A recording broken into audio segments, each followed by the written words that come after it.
chiều êm đềm quá, lòng bỗng nhớ về một nơi xa. Hà Nội bình yên quá, nơi có những bạn tình ca. Một Sài Gòn đôi lúc có nắng có mưa bất chợt. Ôi sao thấy nhớ Việt Nam quá. Giờ này tôi đang đứng ở một nơi xa, nhưng trái tim thì vẫn y hình bóng quê nhà. Giờ này mùa xuân tới, chắc phố phường thật đông vui. Một tình người ấm áp chỉ có Việt Nam thôi. Gửi chút thương thương nhớ gửi một chút buồn thật vu vơ. Người về nơi xa ấy có một người đang đứng chờ. Gửi theo làn gió mới đến cánh đồng vàng xinh tươi. Nụ cười xinh trong nắng mai, người con gái Việt Nam ơi. Là người tôi yêu đó, là người luôn vẫn chờ. Một tình yêu đẹp lắm, có thể viết như một bài thơ. Người Việt Nam là thế đơn giản lắm, nhưng nằm chứa tình người. Và tôi tự hào lắm khi nói tôi là người Việt Nam.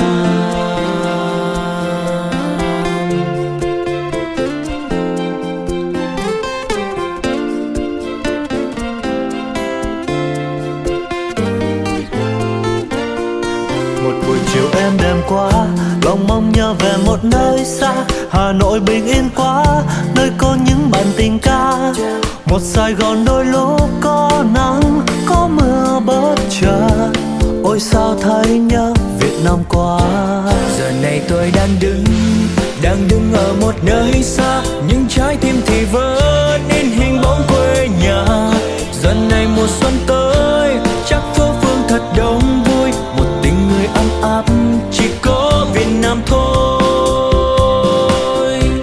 Gửi chút thương thương nhớ gửi một chút buồn thật vu vơ. Người về nơi xa ấy có một người đang đứng chờ. Gửi theo làn gió mới đến cánh đồng vàng xinh tươi. Nụ cười xinh trong nắng mai, người con gái Việt Nam ơi. Là người tôi yêu đó, là người luôn vẫn chờ. Một tình yêu đẹp lắm, có thể viết như một bài thơ. Người Việt Nam là thế đơn giản lắm, nhưng nằm chứa tình người. Và tôi tự hào lắm khi nói tôi là người Việt Nam. Gửi chút thương thương nhớ gửi một chút buồn thật vu vơ.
ha detto.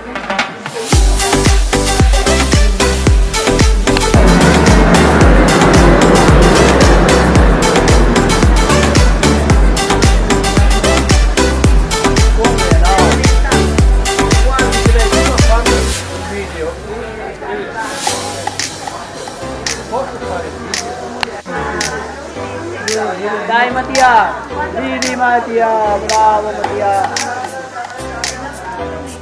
Ciao. Sì, dai, dopo si metti tutti, si vedi tutti.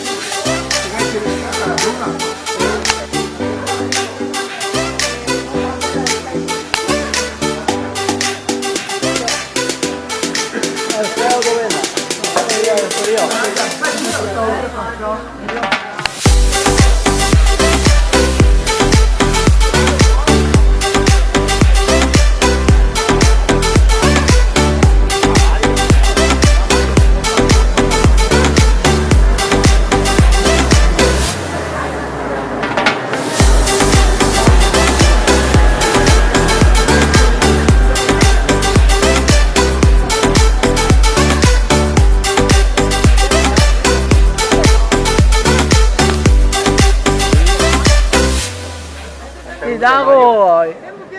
Thì ra ngồi im ấy, YouTube, cái này cái YouTube. Đó. 배웠어?